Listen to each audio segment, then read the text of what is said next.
Hello, Renee Flamand here. You guys, we talked last video about boundaries for a second or two, and it had to do with manipulation. And I told you we're going to get into it this time because boundaries, I'm telling you, their goal is to break yours. Break them. Watch you compromise every single belief you've stated for yourself. Listened on the first date to you tout your values only to make a list so that, this is harsh, I know, so they can make a list about which one am I going to break first. I'm sure on the first date with my narcissist, I went on and on and on about how I love time alone. Because I do. And he went ahead right away. Within a few days, he was always trying to break me and come around here and make me not have my time alone, and I gave in. That's breaking a boundary, you guys. When you encounter a narcissist, one of the first things they'll try to do is break you down in any way they can. This does sound harsh, but I'm sorry. This is the hard truth. A big part of this is breaking any and all boundaries you've set for yourself. And this worries me because it often plays a part in people landing with another narcissist. It did me. You don't think I've just dated the one, do you? Oh no, I had a real long, unhealthy pattern of picking them. So you've come out of a relationship with one of these types of people, and you feel now like you're on high alert, and you've put in place parameters that you now want to keep for yourself. However, here comes someone charming, attentive, and is trying to be all-consuming with you, your schedule. And suddenly you realize you're canceling things to be with them. And you're convincing yourself that he wants to be with me, though, so this is romantic. Or you're doing things that you said you wouldn't do, be it go 5 nights in a row seeing this cat. Or allowing them to come back to your place prematurely than you would have maybe wanted. Or letting it go when they snapped at you. These are all boundaries you may have in place. I'm not going to let somebody to my apartment for 6 months. Boom, they're there on the second date. I'm never going to allow anybody to talk to me that way again. They snap at you, the new one that just came along, and you let it go. Because he was charming, though.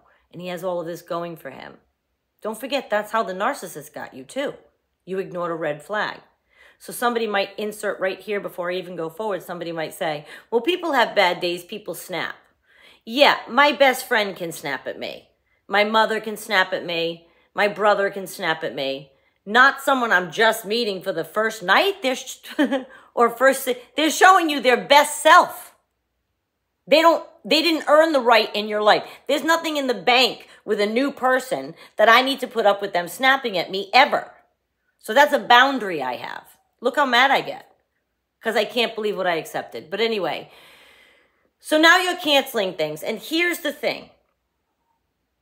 We make excuses for ourselves with each one. Well, he just wants to be with me. How can that be bad? Or he really seems to get me and he had me over to his place. It's only right I reciprocate. Or he snapped at me because he was in a bad mood. He had a bad day. These are just a few examples. But listen to me. Boundaries, parameters have been put in place by you for a reason. The reason I will never accept being snapped at like that especially when I'm first getting to know someone and they have nothing within, you know what I mean, is because I think that's indicative of something else. And again, you might say, well, you might be meeting a stranger that had a bad day. Well, then I guess I missed one, if that's what happened. Because I won't. And if anything, maybe then it would turn into a year-long friendship where I would have to see that they're not that kind of person before I ever dated them. I'm not interested in spending time with someone that talks to me mean. Ever. I've had my fill. I'm full. My tank is full. So I hope the day it ever happens, I have the wherewithal, and you guys know you'll be the first people I tell if I don't, to say, no, well, what do you mean? I just snapped because I don't care. Why? What do you mean? The date's over? Bye. It's a parameter. It's a boundary past which, below which, above which, boundary, parameter, bar for yourself, however you're looking at it. I don't want to budge anymore. And you know, it's one thing to set them as I'm sitting here with no temptations in front of me, right? I'm not dating right now. It's another to hold them in place when you're being love bombed by the next person. You're lonely, the attention feels good, right? That can happen to a lot of people. That's the spot that they're in. They're going to use something to distract them from what's happening.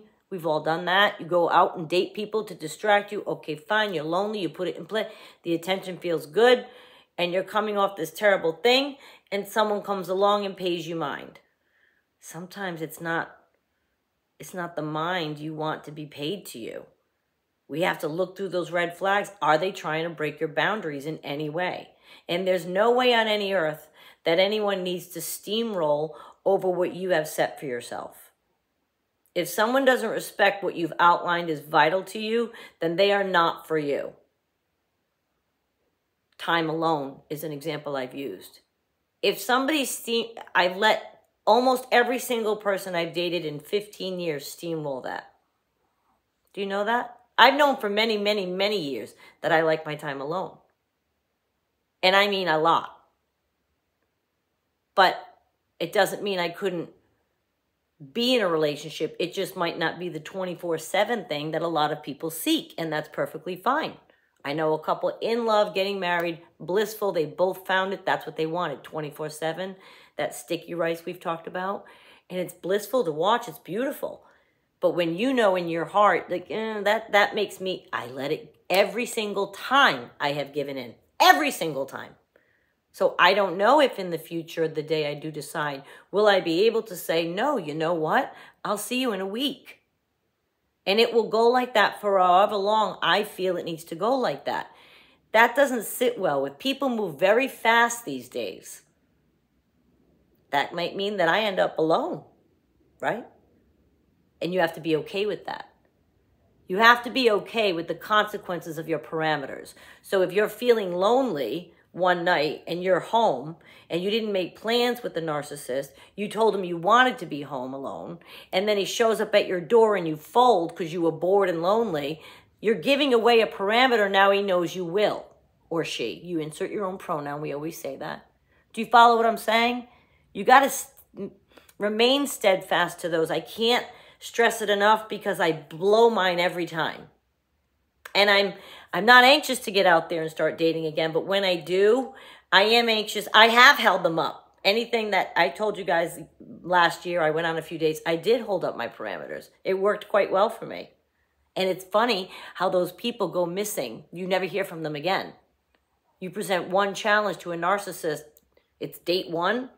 They might accept the challenge if they're bored in their life and have nobody else, and they might try a couple times. But for the most part, they'll move on to the next target that might be easier.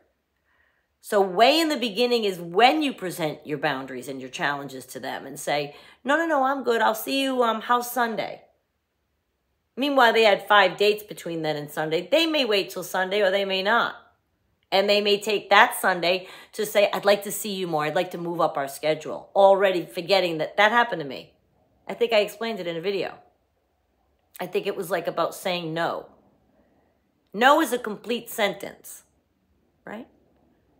So obviously not no grouchily. No, thank you. I can't on Sunday. I'm otherwise engaged. Even if you're not, but you just want a day alone. But you don't want to say that. Not everyone's comfortable explaining that they like time alone. So you say to yourself, well, I told myself I'm going to see people twice a week only or once a week only. Keep whatever your boundaries are in mind.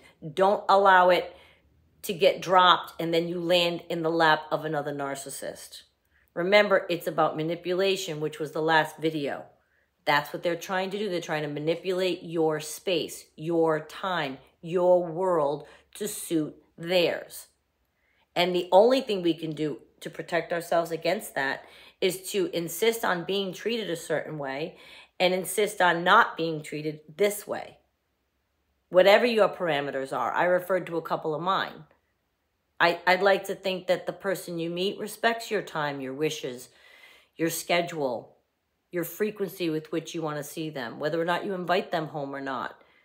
That's very personal. This is a different world today, post-COVID. And people still move so fast. I want you to take your time and recognize and think about what your boundaries are, what your parameters are, and make it a point as a gift to yourself is to stick by those. Thank you. And remember, I'm available for private coaching. Okay? The details are in my community tab if any of you struggle with this. I'll talk to you next time.